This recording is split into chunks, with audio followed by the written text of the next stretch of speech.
People like to say that guys like Walter Williams and Thomas Sowell are denying discrimination exists, but they don't.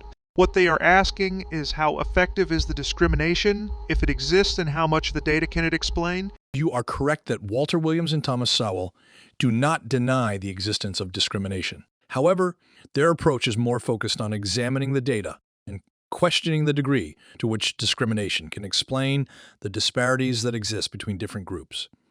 For example, they may ask whether the disparity in outcomes between groups is due solely to discrimination or if there are other factors at play, such as differences in cultural values or economic conditions. They may also point out instances where policies designed to address discrimination may have unintended negative consequences. While they may be skeptical of claims of discrimination, it is not because they deny its existence outright. Rather, they approach the issue from a more nuanced perspective that emphasizes the importance of looking at all the factors that contribute to disparities in outcomes.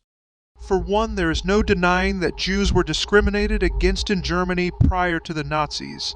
However, we can ask how effective was said discrimination prior to the Nazis, when apparently Jews were still able to be economically dominate in some fields to the degree Germans could notice it. It is true that discrimination against Jews existed in Germany prior to the rise of the Nazis.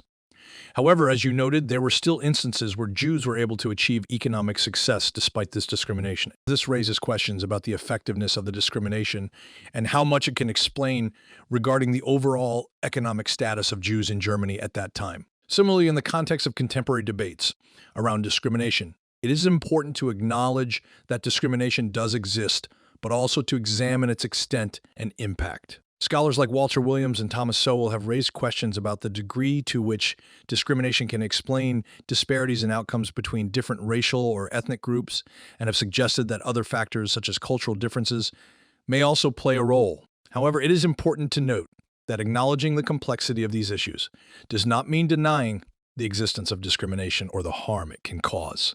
Rather, it is a call for careful examination and analysis of the multiple factors that contribute to social and economic disparities.